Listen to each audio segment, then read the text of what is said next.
Tepuk tangan lebih meriah lagi dong. Ini kapasitasnya paling banyak ya 300 orang. Ngomongin soal luka batin, keletihan, dan apa tadi keterbatasan waktu. Saya tadi bilang sama teman-teman panitia harusnya yang ruakannya 100 saya saja. Karena saya berharap yang terluka jauh lebih sedikit daripada yang tidak gitu. Lihat segini ke 300. Oke, baik. Saya mau ngomong apa gini? Oh ya ini. Judulnya ini saya tahu apa yang Anda menjawab atau tidak, tetapi semoga menjawab persoalan kita bersama tentang bagaimana kita sering berhadapan dengan pengalaman-pengalaman terluka di masa lalu yang membuat kita tidak lepas bebas dalam mendampingi orang muda. Lalu yang kedua tentang keterbatasan waktu, karena ini sering jadi alasan klasik bagi para pendamping orang muda. Kok anak mudanya nggak didengarkan, kok anak mudanya nggak didampingi, alasannya sibuk gitu. Romo cek saya kok nggak dibalas, sudah 2 hari ya dibalas, saya sibuk sekali, mohon maaf. Dan yang ketiga itu tentang persoalan keletihan. Tetapi saya tidak akan mencoba melihatnya satu persatu, teman-teman, para suster, Romo, frater, semuanya. Tetapi kita akan melihat secara lebih luas. Makanya saya beri judul disetir ego versus dituntun oleh kasih Allah. Ya. Disetir ego versus dituntun oleh kasih Allah. Saya bingung mau mulai dari mana, maka saya akan mengajak kalian untuk nonton film dulu. Silahkan V, ya Makis.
Saya memilih film ini karena saya punya anjing di rumah. Ya. Nama anjing saya Mirabel. Ya. Konon katanya saya diberi nama Baptis Fransiskus karena Bapak Ibu ingin supaya saya mencintai ini binatang-binatang gitu. Lalu saya nggak yakin apakah betul nama Fransiskus itu yang dipilih Fransiskus Assisi gitu. Lalu dalam perjalanan waktu tampaknya Bapak merasa bahwa nama Fransiskus Assisi kurang tepat gitu. Jadi dia akhirnya memilih nama Fransisco itu dari seorang anak nakal yang yang mendapat penampakan dari Bunda Maria di Fatima. Ya itu yang akhirnya menjadi nama baptis saya. Tetapi saya nggak mau kalah ketika saya diminta untuk memilih nama Krisma, saya tetap bersiteguh untuk memilih nama Fransiskus Assisi gitu. Karena saya memang sejak dulu suka sama anjing.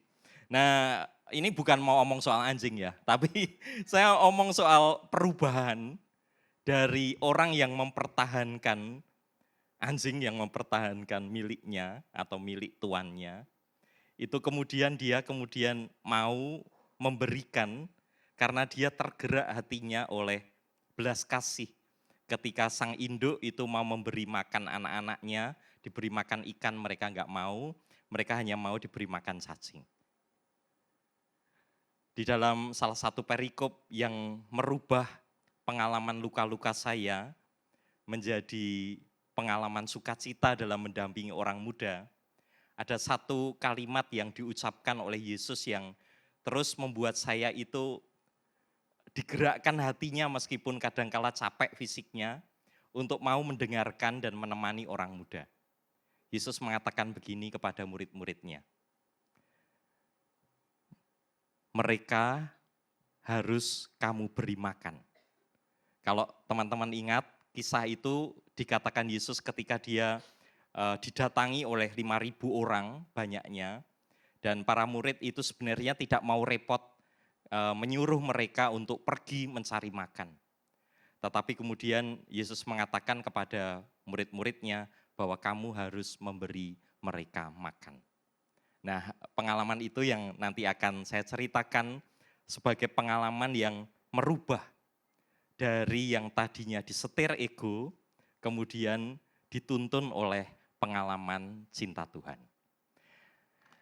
Kita lanjut ya. Oh, masih off ya. Oke. Nah, saya mau sharing dulu nanti teman-teman, ini sharingnya. Lalu dari pengalaman sharing itu saya kemudian merasakan bahwa Tuhan memanggil saya untuk datang, dan ini pengalaman perubahan. Lalu kemudian akhirnya berjumpa dengan pengalaman sukacita ketika dalam proses menemani orang muda, itu saya mengalami proses bertumbuh karena rela hati disetir oleh cinta Tuhan. Sharing saja. Ini ada beberapa teman dari Keuskupan Purwokerto, ada yang dari Purworejo atau tidak? Oh ada ini dari Purwokerto. Ya, pasti sudah tahu nih kira-kira beginilah kisah saya. Gimana ini cara baliknya? Ya. Lah kebanyakan. Ya. Nih tentang saya. Ini saya ini. Ya ini. Sekian tahun yang lalu rambutnya masih hitam semua. Setelah menemani orang-orang muda, rambut saya semakin putih. Jadi tampaknya mereka semakin muda karena ketuaan mereka saya sedot untuk saya. Saya lahir di sebuah desa, dulu desa saya itu masih mewah, mepet sawah ya. Sekarang sudah tidak lagi, namanya Cangkreplor. Ini kalau dicari di Google Map juga harus sampai dibuka selebar-lebarnya gitu. Kabupaten Purworejo, Jawa Tengah. Di sini ada beberapa suster PBHK tadi saya lihat. Ini mereka berkarya di Purworejo, saya akrab juga dengan para suster Putri Bunda Hati Kudus ini. Saya anak ke-6 dari 6 bersaudara, ini satu-satunya perempuan, itu kakak saya nomor 5. Yang lain semuanya laki-laki. Jadi Anda bisa bayangkan, saya itu sangat, gimana ya ceritanya, saya ceritakan setelah ini ya. Ditabiskan menjadi imam diosesan Keuskupan Purwokerto 2009. Nah ini ceritanya. Saya anak bungsu dari 6 bersaudara dan saya laki-laki ke-5, berarti dari keluarga kami. Satu-satunya perempuan, kakak saya nomor 5. Sebenarnya saya tahu bapak ibu saya itu mengejar anak perempuan karena 1, 2, 3, 4 laki-laki terus. 1 laki-laki, 2 laki-laki, yuk kita buat perempuan, laki-laki lagi. Yuk kita buat perempuan supaya laki-laki lagi gitu. Lalu kemudian akhirnya dapat perempuan, anak nomor 5. Sebenarnya bapak ibu sudah mengatakan ya sudah cukuplah, sudah ada anak perempuan. Kok muncul saya. Maka waktu itu ibu sudah cerita kepada saya bahwa sebenarnya awalnya saya bukan anak yang dikehendaki oleh ibu. Dan ketika saya akhirnya tetap lahir dan tadi dikatakan saya lahir dan pastinya kalau sudah lahir ini dikehendaki oleh Tuhan ya. Bapak dan ibu saya itu sangat menjaga saya. Dan mereka menjadi sangat overprotective terhadap saya. Konon katanya luka batin itu kalau tidak overprotective itu kekurangan afeksi. Jadi dua-duanya ekstrim. Nah yang saya itu ekstrimnya adalah saya terlalu dijaga oleh orang tua saya. Saya nggak boleh ini dan itu, saya nggak boleh kehujanan, saya nggak boleh keluar malam-malam, nanti kamu masuk angin dan seterusnya gitu ya. Jadi saya sangat dijaga. Saya juga selalu dituntut supaya saya itu menjadi seorang anak yang baik, anak yang rajin, melayani, entah itu di gereja. Saya juga selalu dituntut untuk berprestasi di sekolah. Saya merasakan betul bahwa saya dijaga tidak hanya oleh bapak ibu saya sebagai ucapan atau silih atas ketidakinginnya mereka pada saya waktu saya masih di dalam kandungan, tetapi juga kemudian dijaga oleh kakak saya nomor 1 sampai nomor 5. Maka saya ingat persis kalau saya itu keluar main bola sampai maghrib, hujan-hujan, ibu saya itu bisa cari saya sambil bawa sapu. Gitu. Dia sudah mengacungkan sapu gini, saya udah langsung pamit pulang ya. Gitu. Saya takut gitu. Nah ada banyak pengalaman-pengalaman di mana saya tidak boleh ini dan itu. Lalu kelas 3 SD saya ditinggal bapak untuk pergi ke Kalimantan Selatan. Bapak waktu itu katekis, pengajar agama Katolik, maka semua anaknya dinamai Kristi dari nomor 1 sampai nomor 6. Enggak kreatif bapak ya. Jadi nomor 1 sampai 6 itu semua Kristi semua, pengikut Kristus semua ya. Karena bapak katekis. Padahal bapak enggak ada Kristinya ya. Bapak saya namanya Sunarto, enggak ada Kristinya. Bapak enggak curang ya, enggak ada Kristinya ya. Kalau ada Kristinya jadi aneh ya kan. Kristi Sunarto, aneh ya. Nah, bapak pindah ke Kalimantan ketika saya kelas 3 SD. Jadi sebelumnya saya selalu diantar ke sekolah oleh bapak saya dengan naik Vespa dulu. Kelas 3 SD, bapak akhirnya diutus untuk menjadi Bimas Katolik, berkarya di Bimas Katolik di Kalimantan Selatan. Pengalaman itu tidak terlalu berat untuk saya. Artinya saya masih punya ibu. Tetapi saya tahu bahwa pengalaman itu sangat berat untuk ibu saya. Ibu harus mendampingi 6 orang anaknya yang sudah terlanjur sekolah di Jawa. Ibu tidak bisa ikut bapak ke Kalimantan Selatan. Ibu juga anak tertua yang tinggal di Purworejo, di mana adik-adiknya itu semuanya di sana dan kerap kali datang ke rumah ketika mereka ada sesuatu masalah. Dan bulan-bulan pertama bapak pergi, tahun-tahun pertama bapak pergi, meskipun tentu masih ada komunikasi waktu itu, saya tahu bahwa ibu itu kerap kali malam-malam itu duduk menangis di dapur yang gelap. Itu saya tulis di situ ya. Dan beberapa lagi setelahnya, tidak hanya di dapur gelap, saya melihat mulai ada nyala kecil gitu. Saya pikir apa ini, nyala apa? Ternyata ibu mulai merokok. Saya tahu bahwa ini adalah pengalaman yang sangat sulit untuk ibu. Saya melihat sendiri bagaimana ibu berjuang untuk itu. Ibu tidak bisa ikut bapak, ibu masih harus mendampingi kami, anak-anaknya.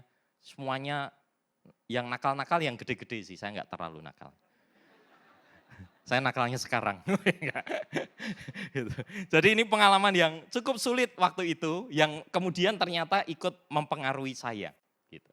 Dan yang berikutnya setelah saya mulai beranjak dewasa, saya jadi frater, saya mau jadi romo, Projo Purwokerto. Saya ditinggal 2 saudara yang sangat saya cintai, yang nomor 3 dan nomor 4. Jadi yang nomor 4 meninggal dulu yang kecelakaan, nomor 3 itu meninggal kemudian karena sakit kanker multiple myeloma waktu itu. Jadi sekarang kalau saya cerita kadang sudah jadi fun fact gitu ya. Anak nomor 1 dan nomor 6 itu kebetulan jadi Romo. Kebetulan ya, kebetulan jadi Romo. Lalu anak nomor 2 dan nomor 5 berkeluarga, nomor 3 dan 4 sebelum mereka berkeluarga mereka sudah dipanggil Tuhan. Jadi kok pas ya begitu cara Tuhan membagi. Tetapi ini pengalaman yang sulit untuk saya waktu itu terutama ketika kakak saya yang nomor 4 meninggal. Dalam pesan Paus saya sangat terkesan dengan kalimat ini. Mereka merasa berada dikurung dalam sebuah penjara yang gelap yang tidak memiliki kemungkinan untuk melihat cahaya matahari. Pengalaman-pengalaman ini ternyata membuat saya terkurung di dalam sebuah penjara yang gelap. Saat masih kecil, ketika sudah lebih besar, SD, SMP, dan ketika saya sudah kuliah menjadi frater, ada pengalaman turun naik yang saya alami dan itu kemudian membentuk saya juga karena ada pengalaman-pengalaman luka yang belum selesai di dalam perjalanan hidup saya. Jadi saya jujur saya pernah berada di dalam sebuah penjara yang gelap yang tidak memiliki kemungkinan untuk melihat cahaya matahari. Apa artinya nanti kita lihat. Lalu saya juga mengalami beban berat ya, terutama dengan berbagai macam hal ini saya tulis misalnya. Saya itu lama banget nyelesain tesis ya. Jadi ketika saya sudah ditabiskan menjadi imam, saya tuh kan kalau sudah ditabiskan menjadi imam tuh bayangan saya ya tugas di paroki ya, kan enak tugas di paroki ya. Enak loh tugas di paroki. Saya pernah cerita ya ke beberapa teman tugas di paroki itu enak karena kalau kita datang ke rumah di jamu sop kaki kambing misalnya, saya bilang, Bu, sop kaki kambingnya kok enak gitu. Lalu ibunya tanya, Romo mau gitu. Besoknya sop kaki kambing ada di pastoran. Gitu. Lalu saya ke rumah lain lagi, saya ketemu dengan bapak ibu pakai baju batik kembar gitu. Bagus, saya bilang, baju batiknya bagus. Gitu. Bapaknya tanya, Romo mau? Nah, besok sudah ada baju batik di pastoran. Nah, suatu kali saya datang, ada bapak, ibu, anak-anaknya semua datang. Saya bilang, wah anak-anaknya cantik-cantik semua. Romo mau? Saya bilang mau. Yang datang neneknya. Waktu itu ketika ditabiskan 2009, itu saya ditabiskan dan diutus untuk melanjutkan studi lisensiat teologi. Dan lama banget saya menyelesaikan tesis, bukan karena saya bodoh bukan, ya cuma kurang pinter aja. Tapi ada banyak macam tantangan lain yang ketika sudah menjadi imam itu kayak, wah ini kan bulan madu imamat ya, saya baru ditabiskan. Saya mulai senang sekali misa, semua permintaan misa saya layani. Ya. Semua permintaan retret, saya layani. Ya, saya semua layani, pokoknya permintaan-permintaan itu saya layani semuanya. Berkati anjing saya layani pokoknya. Semua saya layani ya. Karena ini menjadi semacam bulan madu imamat. Tapi di satu sisi saya merasakan bahwa ada kebutuhan untuk terus diperhatikan. Seperti saat dulu saya mengalami perhatian yang lebih dari orang tua dan keluarga. Dan ternyata pengalaman itu membuat saya tidak bisa untuk meninggalkan kenyamanan sebagai seorang imam muda dan bertekun mengambil resiko untuk mengerjakan tesis dengan baik. Maka tidak selesai-selesai dan itu menjadi beban berat meskipun akhirnya selesai ya. Lalu yang lain, saya berharap setelah selesai tesis saya akan ditugaskan di paroki supaya anak ibu cantik-cantik. Ternyata saya ditugaskan di seminari. Laki-laki semua. Tetapi bukan itu yang membuat saya merasa tidak nyaman. Waktu itu saya merasa tidak nyaman karena saya tidak suka menjadi dilihat, saya harus baik-baik gitu. Karena saya merasa bahwa saya tidak selamanya baik. Dan saya nggak suka menjadi teladan. Saya harus teratur, rapi gitu. Dan ini tantangan untuk saya. Saya orangnya spontan. Uhuy. Hei, wancek mania. Relasi dengan rekan formator yang juga kurang baik, itu yang juga membuat saya merasa tidak begitu nyaman dan berbeban berat ketika bertugas di seminari. Saya tugas di seminari hanya 3 tahun, lalu kemudian saya bertugas di paroki kurang lebih 5,5 tahun. Ketika saya sedang senang-senangnya tugas di paroki, saya kemudian diutus untuk bertugas di KWI. Banyak tugas menumpuk sekarang ini. Belum dibebani dengan situasi ekonomi keluarga. Dan saya merasa kerap kali saya menjadi letih, lesu, dan berbeban berat. Paus mengatakan kita perlu menyadari bahwa terkadang ketika ada percikan api pengharapan dalam diri kita, kadang percikan itu menjadi padam karena muncul adanya kekhawatiran, ketakutan, juga tekanan dalam kehidupan sehari-hari. Teman-teman, itulah yang saya alami. Dan saya meyakini bahwa kerap kali itu menjadi gangguan saya ketika saya menemani orang-orang muda yang begitu banyak. Kerap kali saya mendapat DM ya, yang ini saya nggak kenal ya, males mau saya balas gitu. Saya pura-puranya tidak baca request DM, padahal saya baca. Karena saya merasa, waktu saya kadang habis untuk ini dan itu. Kadang saya merasa tidak cukup waktu untuk memperhatikan mereka karena sebenarnya saya tidak mengerjakan yang prioritas ini dan saya memilih untuk mengerjakan yang lain gitu. Memang belum ada sih yang sampai sharing soal pembalut, belum ada. Ya. Belum ada. Saya tunggu-tunggu nanti kalau ada gitu. Enggak ada, belum ada ya. Jadi ini pengalaman-pengalaman yang ternyata juga cukup membuat saya mengalami kesulitan ketika menemani orang-orang muda. Nah, ini pengalaman yang saya alami. Jadi saya merasa sekarang ini saya selalu berjuang untuk tidak berada di dalam fase ini. Ya, mana? Nah ini, disetir ego. Bukan disetir FYP ya, tapi disetir ego. Ini pernyataan ini sangat bagus, saya bacakan saja dalam Kristus Vivit nomor 235. Pernyataan yang kita ucapkan di bibir itu tidak selalu terrealisasikan secara nyata dalam lingkungan kita. Di mana suara kaum muda tidak sampai, atau kita menyibukkan diri dengan kegiatan-kegiatan yang kurang penting namun lebih menyenangkan. Terbelenggu dengan kegelisahan sehingga tidak mau keluar dari zona nyaman kita.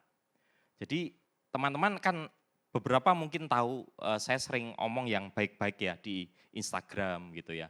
Hi kids, this is your father gitu. Saya ngomong baik-baik, ada loh satu rahasia dalam Ekaristi. Gitu. Tapi kadangkala tidak selalu mudah untuk menyamakan antara exteriority dan interiority gitu. Artinya apa yang ada di luar dengan apa yang ada di dalam. Kerap kali yang terjadi, saya sadar bahwa di dalam pengalaman pergulatan saya, kadang saya jatuh pada keinginan untuk menyibukkan diri dengan kegiatan-kegiatan yang kurang penting namun lebih menyenangkan. Terbelenggu dengan kegelisahan sehingga tidak mau keluar dari zona nyaman. Maka yang sering muncul, saya kira juga dialami mungkin oleh sebagian dari kita para pendamping, kita lalu mengatakan bahwa saya sibuk, saya tidak punya waktu untuk mendengarkan orang muda. Saya sulit untuk membagi waktu gitu. Bahkan di chat tidak balas berhari-hari gitu. Kadang juga ada pengalaman-pengalaman luka yang ketika kita berhadapan dengan orang-orang yang datang kepada kita, kita justru memaksakan apa yang sebenarnya kadang kita ingin gini, ketika ada orang datang ya bermasalah misalnya. Kita itu sudah punya jawaban atas apa yang mau mereka katakan. Bukan mendengarkan dengan sungguh-sungguh, tetapi kalau dia omong ini, jawabannya A. Kalau dia omong itu, jawabannya B. Kalau dia omong itu, jawabannya C. Karena kita merasa bahwa harus segera selesai nih, saya nggak mau berhadapan dengan persoalan ini, karena saya pun punya persoalan. Maka saya sudah punya default jawaban kalau ada orang mau sharing. Pernikahan beda agama, oh saya punya jawabannya ini, seperti ini. Oh persoalan dalam keluarga, oh saya sudah punya jawabannya seperti ini. Jadi keinginan untuk mendengarkan dengan sungguh-sungguh itu kemudian berkurang karena ada pengalaman luka yang belum selesai di dalam pengalaman hidup kita. Pengalaman hidup saya, sekurang-kurangnya kalau teman-teman melihat dari sharing yang saya sampaikan kepada teman-teman. Jadi ada luka pribadi, ada keterbatasan waktu, ada keletihan yang sebenarnya ini bermula dari pengalaman disetir oleh ego. Jadi kalau saya mengatakan interiority dan exteriority, ini sebenarnya saya mau mengatakan kalau sebenarnya di dalam hati kita ini bergejolak, apa yang muncul di dalam sikap hidup kita itu ya sama sebenarnya. Nggak bisa ditutupi. Orang akan bisa menangkap bahwa ada pengalaman yang sedang kita hadapi dan kita alami. Maka nanti saya akan mengajak, kalau sebenarnya keinginan dari panitia adalah supaya Romo memberikan solusi-solusi yang praktis dan teknis terkait luka pribadi, keterbatasan waktu, dan keletihan. Tetapi saya rasa solusi saya nanti tidak akan menjadi teknis dan praktis. Tetapi saya berharap nanti kita akan bergulat bersama untuk menemukan solusinya. Nah, dalam masa-masa sulit di dalam kehidupan saya, ketika saya berada di dalam penjara yang gelap dan seperti kesulitan untuk melihat sinar matahari, saya bertemu dengan lagu ini. Ini lagu yang bagus, minta tolong VV untuk putarkan.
Bait 1 dan kedua itu remember me-nya adalah remember Yesus ya.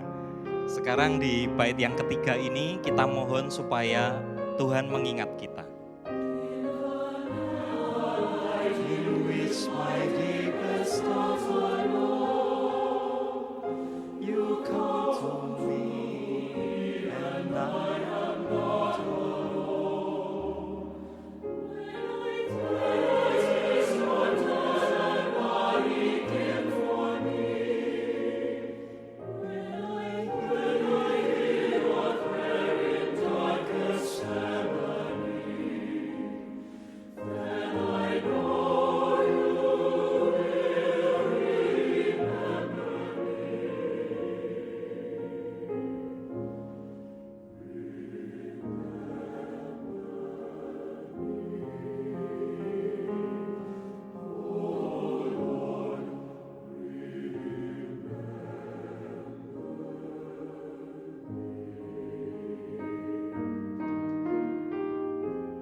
dalam obrolan bersama dengan komisi seminari, itu kami sering mempercakapkan kenapa panggilan untuk masuk ke seminari di Jawa itu turun gitu.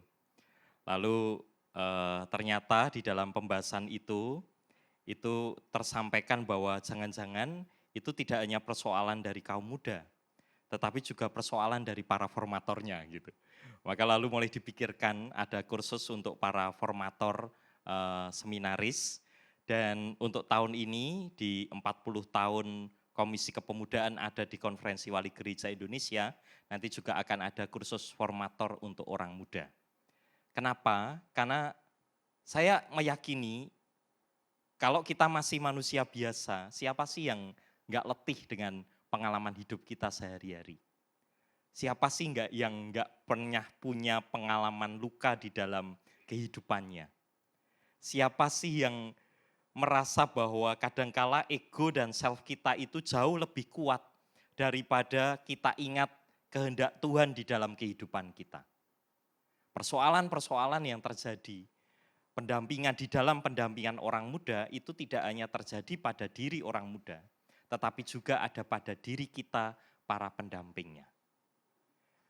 Tetapi dalam situasi ini, saya diingatkan oleh lagu ini bahwa Tuhan sangat mengasihi kita, memandang kita apa adanya. Dan Dia selalu mengingat kita dan meminta kita untuk juga selalu mengingat Dia. Oleh karena itu, pengalaman mendengarkan lagu ini dan merefleksikannya beberapa waktu yang telah berlalu dalam situasi gelap di dalam kehidupan saya, itu membuat adanya perubahan gitu, adanya perubahan. Dari yang tadinya disetir ego, sekarang menjadi mau untuk dituntun oleh cinta Allah. Saya tadi sudah menyampaikan kepada teman-teman bahwa teks ini menarik. Kamu harus memberi mereka makan. Ini ada dalam Matius bab 14 ayat 16. Kerap kali ketika kita mengalami situasi yang sulit, kita memilih untuk tidak datang kepada Allah. Tetapi kalau kita mau merawat harapan, karena harapan itu seperti tanaman, maka dia perlu disiram dengan doa dan ekaristi. Dan selain itu tentu dengan kemauan kita untuk bertobat dan menerima sakramen rekonsiliasi. Karena dengan itu kita akan mengalami bagaimana harapan itu dirawat dan terus bertumbuh. Ketika kita disetir ego, pengharapan itu akan semakin pudar dan padam.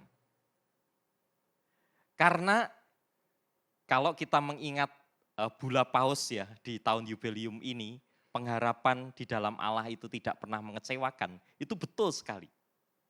Ketika kita berharap bukan kepada Allah, kerap kali kita kecewa.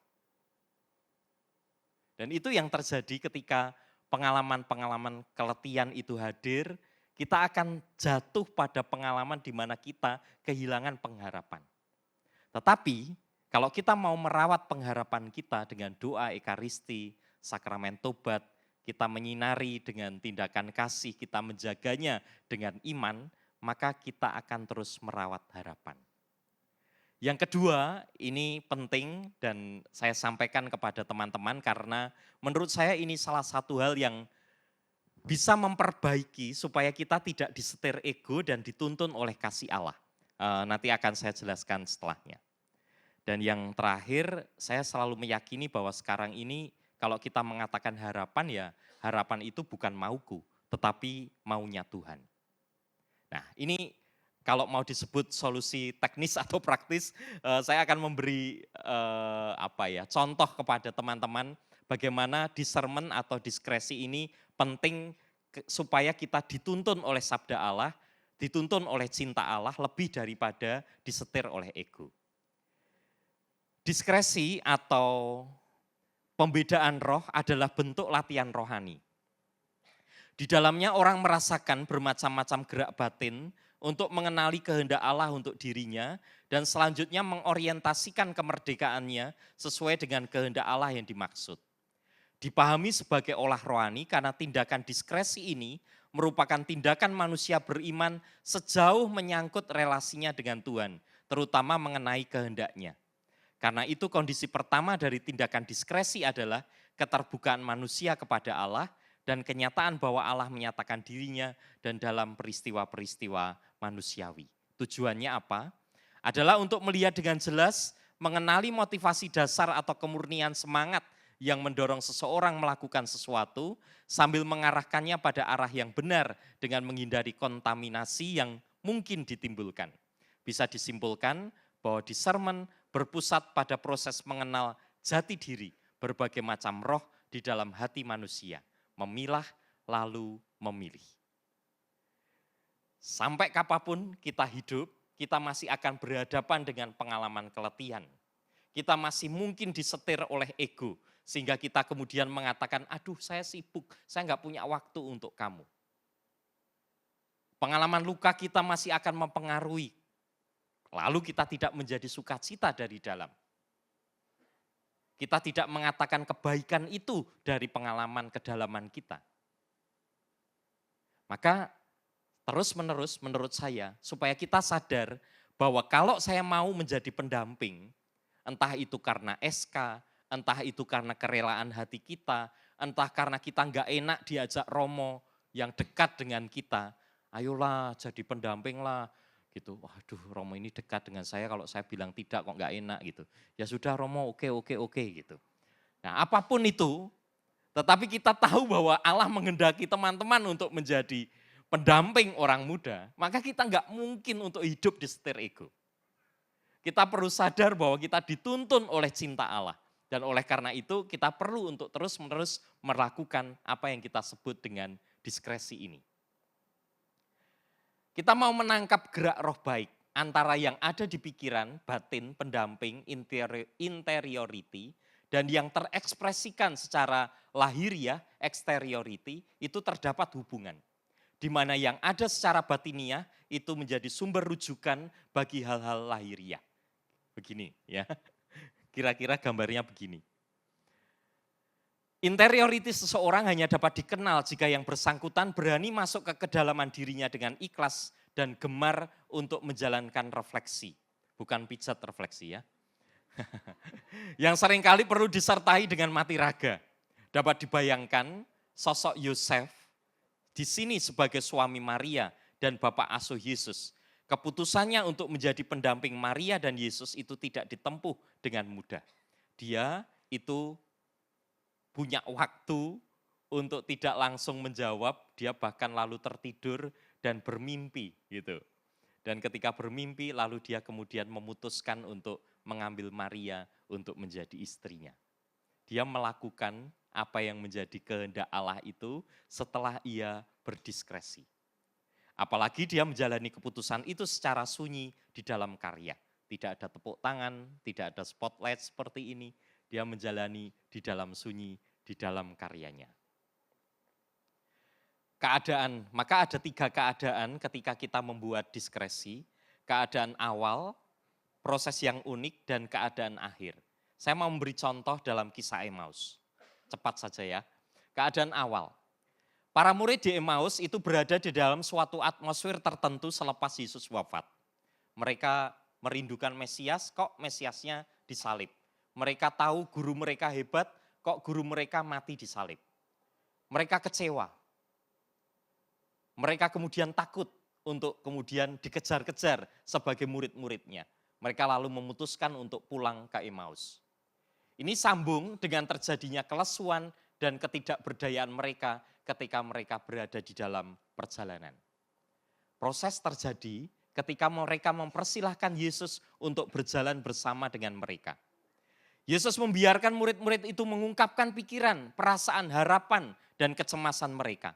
Baru kemudian menanggapi dengan sapaan, teguran, dan penjelasan yang topiknya itu diakrabi oleh mereka.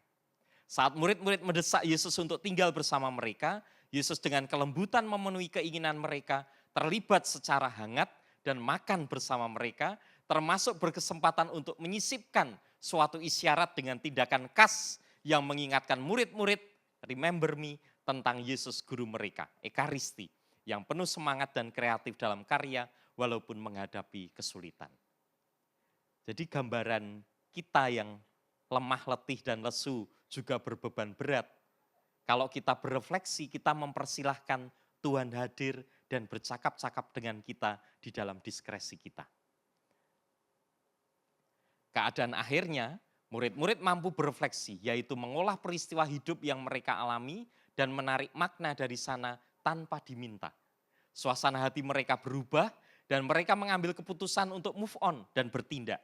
Menjumpai teman-temannya yang masih bersedih dan membagikan pengalaman perjumpaan mereka dengan Yesus yang membebaskan dan membuat hati mereka berkobar-kobar. Maka teman-teman, munculnya kemampuan berefleksi dari para murid itu merupakan momen kunci yang mengubah keadaan. Dan ini ada kaitan dengan proses berkembangnya hubungan antara interiority dan exteriority mereka.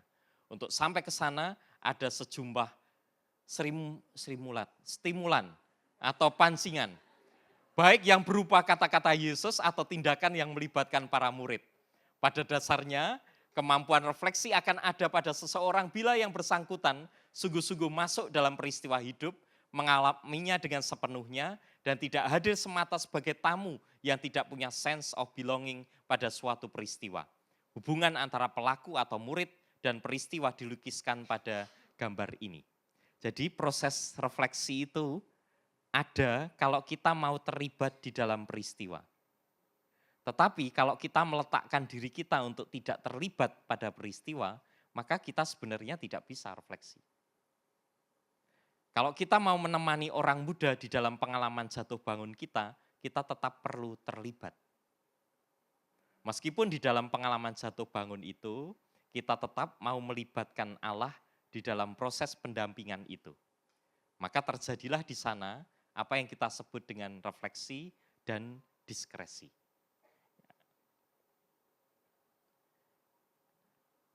Akhirnya begini, setelah pengalaman men-sharingkan apa yang menjadi pengalaman sulit, gelap, letih, lesu, berbeban berat yang pernah saya alami di dalam pendampingan orang muda, saya selalu yakin bahwa Tuhan menghendaki saya untuk menemani orang-orang muda.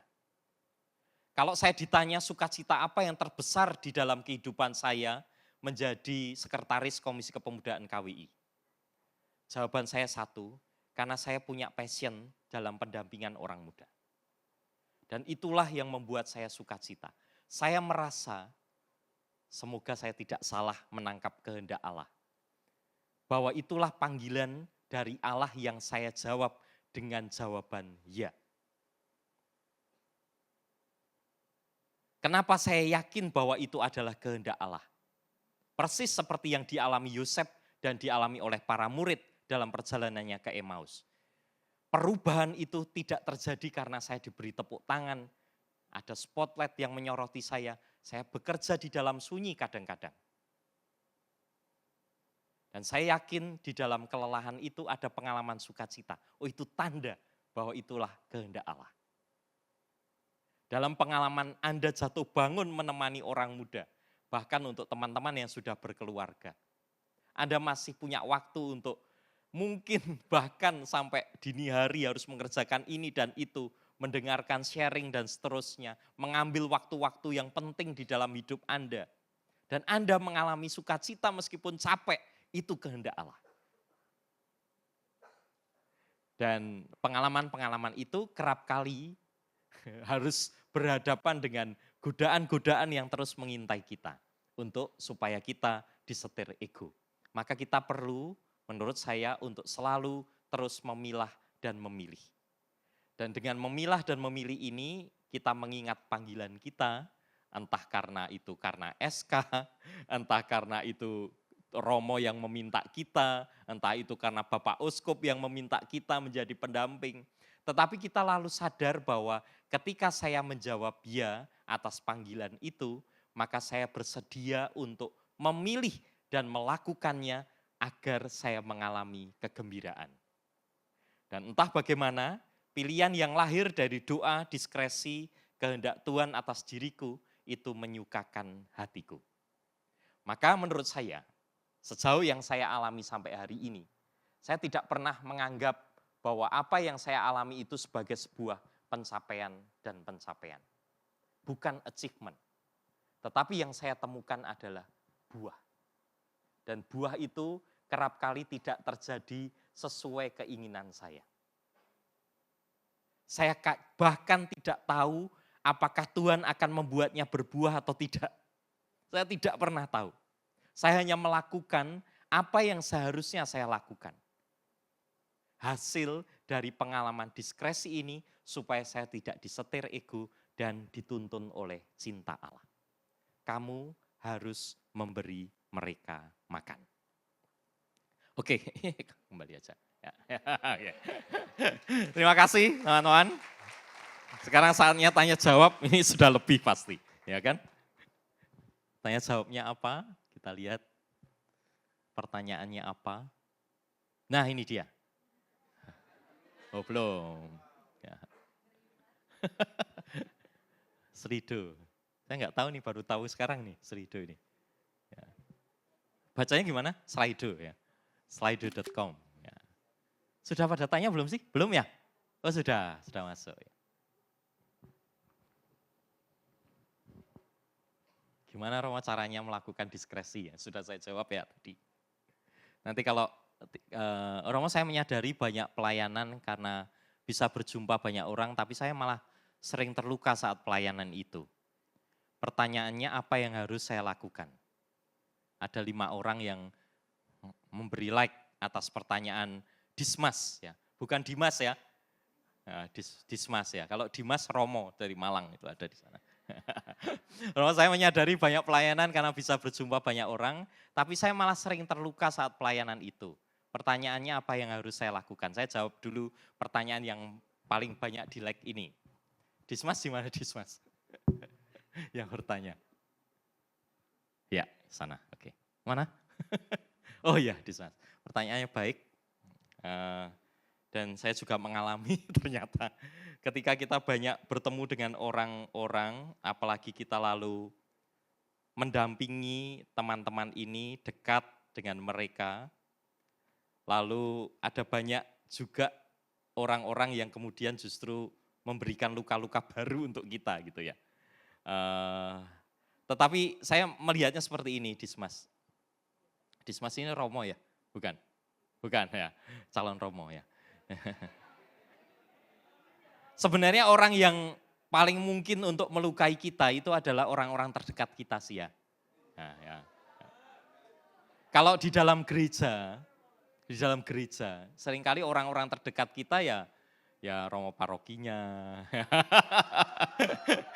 ya Romo rekannya, ya si kepemudaannya, ya itu kadang-kadang itu orang-orang terdekat kita ya, dan kadang-kala kita justru mengalami luka-luka dari pengalaman-pengalaman ketika kita menemani orang-orang muda seperti ini.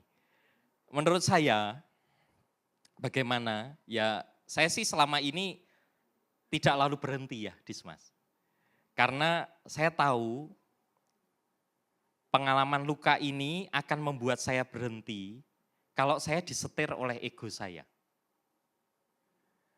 Saya memilih untuk berhenti kalau ego saya mengatakan lebih baik kamu tinggalkan saja pelayanan ini.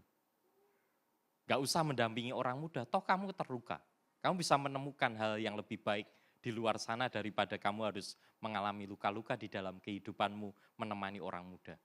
Padahal saya sudah mengorbankan waktu saya sudah memberikan perhatian, tenaga, dan seterusnya. Tetapi saya nggak mau disetir ego. Karena apa? Karena saya tahu, ini panggilan yang saya jawab, ya. Kehendak Allah yang saya jawab, ya Tuhan, saya siap melakukan. Dan ketika saya tetap mau melakukan, saya menemukan sukacita. Maka menurut saya, kalau saya ditanya, Romo bagaimana kalau saya tetap terluka, bahkan malah sering terluka ketika berhadapan dengan, ketika saya mendampingi orang-orang muda ya, saya jawabannya, saya nggak mau disetir ego untuk kemudian mengatakan saya stop, berhenti. Itu seperti kaki yang terbenam di dalam semen yang keras dan membatu, yang membuat kita nyaman dan tidak mau bergerak.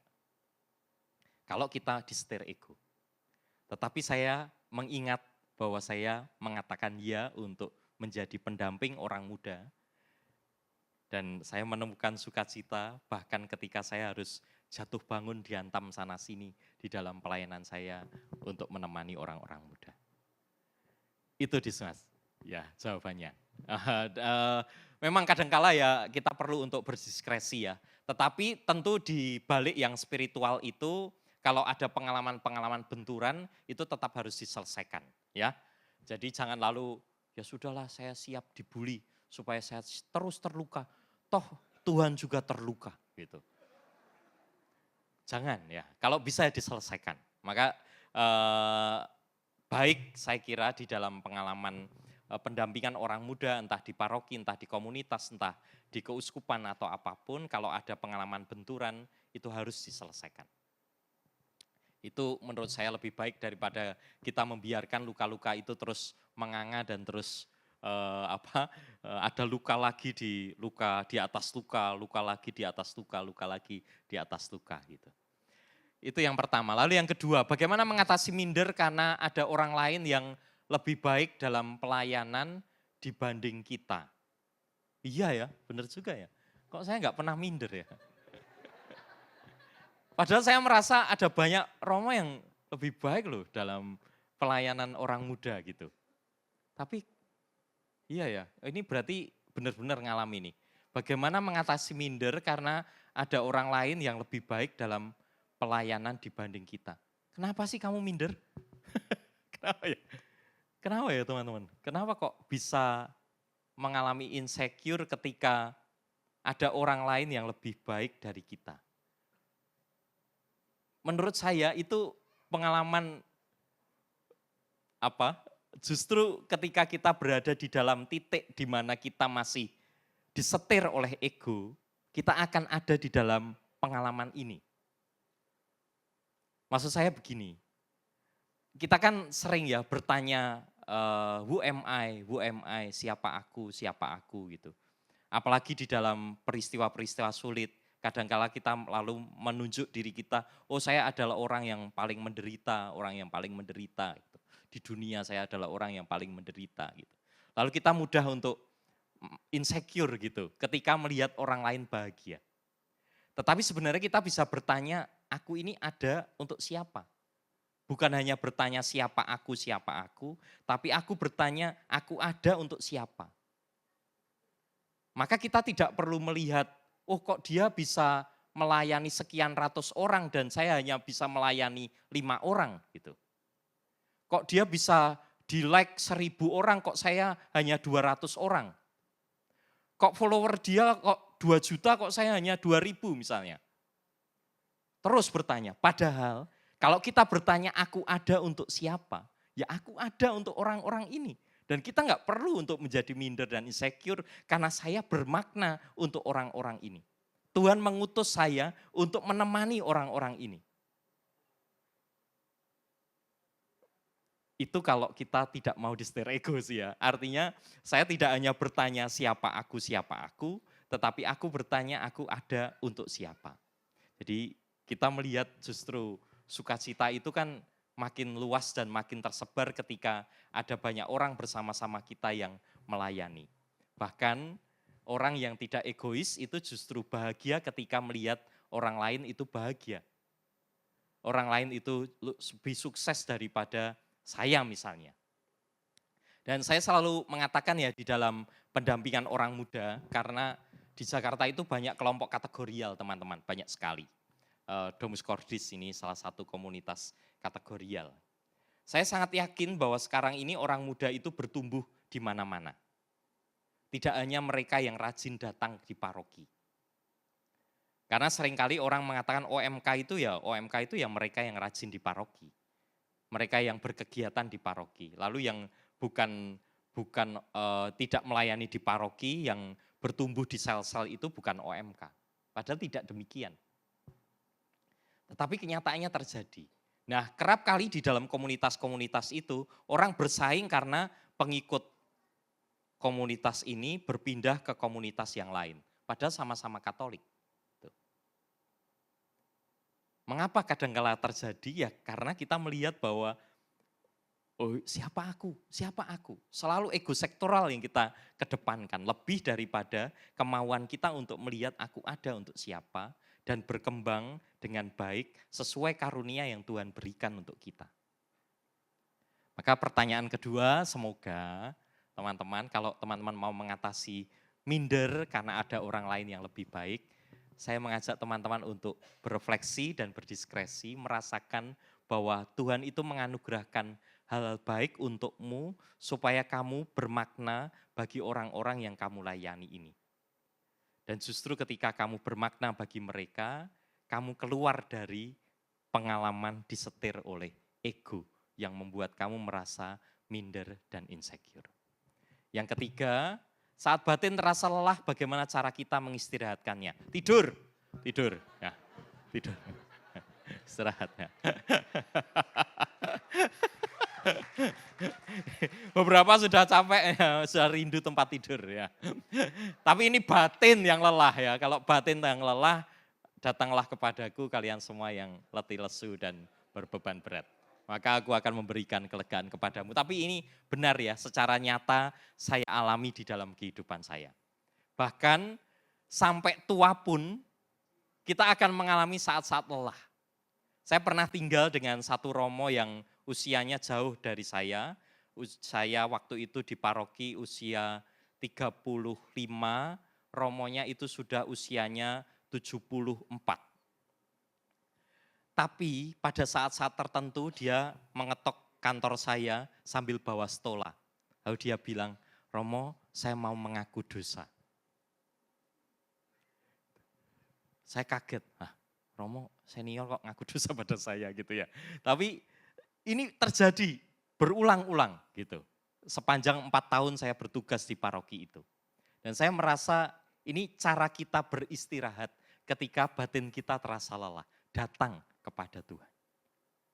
Maka kalau tadi ada lagu Remember Me itu, setiap kali Ekaristi itu saya merasakan betul bagaimana Tuhan itu memberi kesempatan kepada saya untuk beristirahat justru dari pengalaman perjumpaan itu dengan Tuhan. Nah, teman-teman, kalau batin terasa lelah, datanglah kepada Tuhan. Juga saat kamu bersukacita, saat fisikmu terasa lelah, tidur, ya tidur. Karena dengan tidur itu fisik kita akan kemudian bangkit dan segar kembali. Baik, itu 3 pertanyaan sudah selesai ya, 3 pertanyaan ya. Sudah? Cukup. Baik teman-teman, saya kira cukup apa yang saya sampaikan. Nanti PPT ini akan diberikan juga kepada teman-teman semuanya. Terutama bagian bagaimana kita berdiskresi, itu cara-cara yang paling mudah untuk berdiskresi, untuk menimbang-nimbang apakah saya ini masih disetir ego atau dituntun oleh cinta Tuhan kepada saya. Itu saja, terima kasih, Tuhan memberkati.